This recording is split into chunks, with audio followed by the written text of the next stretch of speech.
시청자 여러분 안녕하십니까? VOA 뉴스투데이 시작합니다.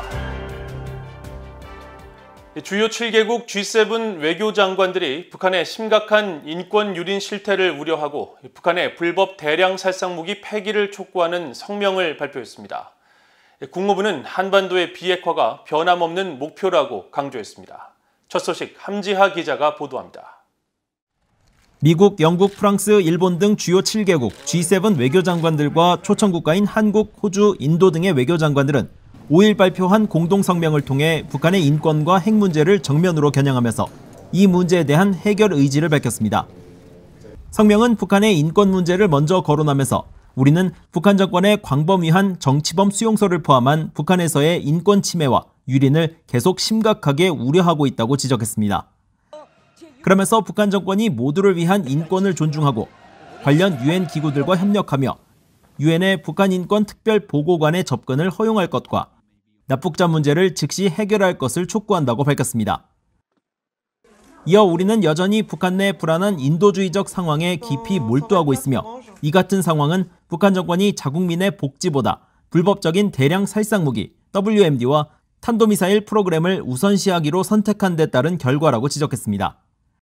성명은 인권에 이어 별도의 항목을 통해 북한의 불법 무기 프로그램에 대한 우려와 북한이 외교에 복귀할 것을 촉구하는 내용을 명시했습니다.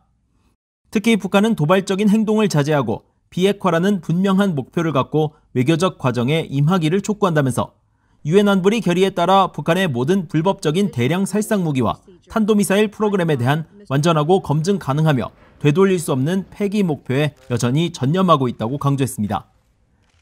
성명은 다만 이번 사안에 대한 외교적 해결을 강조하면서 우리는 미국이 계속 그런 점에 노력을 지속할 준비가 된 점을 환영하고 또 지원을 제공하는 데 전념하고 있다고 밝혔습니다. 그러면서 우리는 북한이 비핵화를 향한 구체적이고 검증된 조치를 취하지 않는데 유감을 표명하고 북한이 모든 국제적 의무를 준수할 것을 촉구한다고 덧붙였습니다. 대북 제재의 중요성도 강조했습니다. 북한의 불법 무기 프로그램을 겨냥한 제재는 유지되는 게 매우 중요하다면서 북한의 제재 회피 전술, 특히 선박간 환적을 포함한 불법 해상 활동과 계속되는 해외 노동자 활용 문제에 대해서도 대응할 것을 약속하며 다른 나라들도 안보리 결의를 이행할 것을 촉구했습니다. 이날 국무부는 전화 브리핑을 통해 북한 비핵화에 대한 의지를 강조했습니다. And again, I'll continue to underscore from here that our main goal is consistent and remains that it's to complete denuclearization of the Korean Peninsula. 국무부는 이어 토니 블링컨 미 국무장관이 영국 런던에서 한국, 일본 외무장관과 3자 회동을 갖고 북한의 핵과 탄도미사일 문제를 논의했다고 밝혔습니다. 국무부는 미한일 3국 장관이 한반도의 비핵화와 상호 관심사를 위한 결연한 3국 공조에 대해 그들의 의지를 재확인했으며 이들 장관들은 북한 문제와 확산 방지 등이 포함된 안보리 결의가 완전히 이행되는 게 중요하다는 데 동의했다고 밝혔습니다. VOA 뉴스 함지하입니다. 영국 런던에서 열린 주요 7개국 G7 외교장관 회담에 참가한 캐나다와 일본의 외교장관이 별도의 회담을 갖고 유엔 안보리 대북 제재 이행 지원 등 북한 문제와 관련해 양국 간 협력을 강화하기로 합의했습니다. 캐나다 외교부는 4일 보도자료를 통해 마크 가노 캐나다 외교장관이 모테기 도시미스 일본 외무상과 만나 북한의 해상 제재 회피 행위에 대응하고 인도태평양 영내 평화와 안전을 증진하는 것이 무엇보다 중요하다는 데 인식을 같이 했다고 밝혔습니다. 또 가노 장관은 이 자리에서 최근 캐나다 국방부가 유엔 안보리 대북 제재 이행을 지원하기 위한 다국적 협력 노력에 더욱 기여하겠다는 의지가 담긴 네온 작전 재개를 발표한 사실을 상기시키면서 영내 안보 유지에 대한 캐나다의 약속을 강조했다고 전했습니다. 두 장관은 또 북한 문제를 포함해 대중국 관계, 미얀마 군사 쿠데타 문제, 국제무역과 기후변화 등 다양한 분야에서 양국 간 긴밀한 협력을 넓혀가고 자유무역과 규칙에 기반한 국제질서 수호 등 공통의 가치를 위해 협력해 나간다는 데 뜻을 같이 한 것으로 전해졌습니다. 만성적인 식량난을 겪고 있는 북한에서 어린이 5명 가운데 1명이 발육부진을 겪고 있는 것으로 나타났습니다.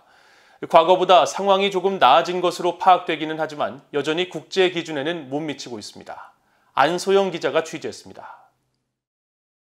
유엔 아동기금 유니세프와 세계보건기구 WHO 그리고 세계은행이 공개한 2021 아동 영양실조 추정치 보고서입니다. 보고서는 북한의 경우 지난해 기준으로 5세 미만 어린이 31만 7,800명이 발육부진을 겪는 것으로 추정했습니다. 이는 전체 18.2%로 북한 어린이 5명 가운데 1명이 충분한 영양을 공급받지 못해 제대로 성장하지 못한다는 겁니다. 이 같은 비율은 전체 26.1%인 지난 2012년 42만 9,800명에 비해 조금 개선된 수치지만 전 세계 어린이 발육 상태 5단계 기준에서는 중간 수준에 그쳤습니다. 또 5세 미만 어린이 발육 부진 비율이 3.2%인 미국과 2.2%인 한국과는 각각 6배, 7배나 높은 수준입니다. 보고서는 지난해 기준 북한 내 5세 미만 과체중 어린이는 모두 33,200명으로 추산했는데 이는 전체 1.9%로 2012년 1.3%와 비교하면 12,000명 정도 늘어난 것입니다. 보고서는 북한의 2017년 기준 5세 미만 어린이 저체중 비율은 2.5%로 전 세계 평균 2%보다 높았다고 소개했습니다. 보고서는 각 나라별로 영양 결핍을 겪는 어린이들은 아동기 영양 결핍에 따른 발육 부진으로 치명적 결과를 가져올 수 있다고 우려했습니다. 또 신종 코로나 바이러스 감염증 방역 조치 여파로 어린이들에 대한 영양 공급에 부작용이 있다면서 필수 영양 서비스와 영양이 풍부한 음식 제공이 제한을 받고 있다고 지적했습니다. 이런 가운데 식량안보 정보 네트워크는 5일 2021년 국제 식량 위기 보고서를 발표했습니다. 이번 보고서는 식량 안보에 어려움을 겪는 국가를 파악하기 위한 전 세계 조사 대상 79개국에 북한을 포함했지만 북한은 정보를 파악할 수 없는 15개국으로 분류했습니다. 보고서는 이에 따라 북한을 지난해 55개 식량 위기국에서 배제했다면서도 북한은 지난 10년 사이 여러 차례 외부 식량 지원이 필요한 47개국에 포함시킨 나라라고 밝혔습니다. BOA 뉴스 안소영입니다. 북한 등 적성국들의 조직적 해킹 등과 관련된 랜섬웨어 대응 등 사이버 안보 문제가 미국 부처의 최우선 순위 과제로 지목됐습니다. 알레한드로 마요르카스 미국 국토안보부 장관은 5일 미국 상공회의소가 주최한 랜섬웨어 대응 웨비나에 참석해 중소기업들을 대상으로 한 랜섬웨어 공격이 전체 공격 가운데 절반 또는 4분의 3에 해당한다며 이에 대한 대응이 중요하다고 강조했습니다. 마요르카스 장관은 이어 중요한 것은 사이버 위협이 실제 우리에게 존재하는 것이라며 이에 대한 교육을 받고 정보를 얻으며 스스로를 방어하는 것이 필요하다고 덧붙였습니다. 웨비나에 참석한 에릭 골드스타인 국토안보부 산하 사이버안보 기반시설안보국 부국장은 랜섬웨어 공격에 의한 피해 예방 방법 가운데 정기적인 백업이 중요하다면서 가장 중요한 정보는 따로 저장해두는 것이 필요하다고 말했습니다. 미국 의회 상하원의 대북 억지력 차원에서 주한 미군이 운용하고 있는 대전차용 공격기의 지속적인 운용을 촉구하는 결의안이 발의됐습니다. 미국 하원에서는 지난달 민주당의 앤 커크패트릭 의원 등 5명의 의원들이 참여했고 상원에는 민주당 마크 켈리 의원 등 5명이 발의에 참여한 이번 결의안은 현재 미국 내 9개 기지와 주한미군 오산 공군기지에서 운용 중인 A-10 썬더볼트 대전차 공격기의 연장 운용을 촉구하는 내용이 담겼습니다.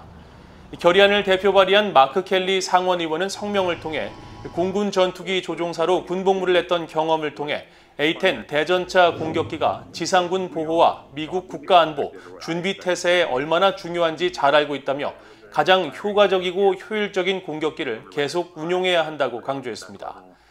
앞서 주한미군은 지난해 운용 유지 비용 등을 이유로 퇴역 가능성이 제기된 A-10 대전차 공격기에 대해 북한의 이동식 미사일 발사 차량과 전차 부대 등에 대한 대응 차원에서 오는 2030년까지 운용할 계획이라고 밝혔으며 이번 결의안을 통해 연장 운용 필요성에 대한 논의가 이루어질 것으로 예상됩니다. 이상으로 BOA 뉴스투데이를 모두 마칩니다. 시청해주신 여러분 고맙습니다.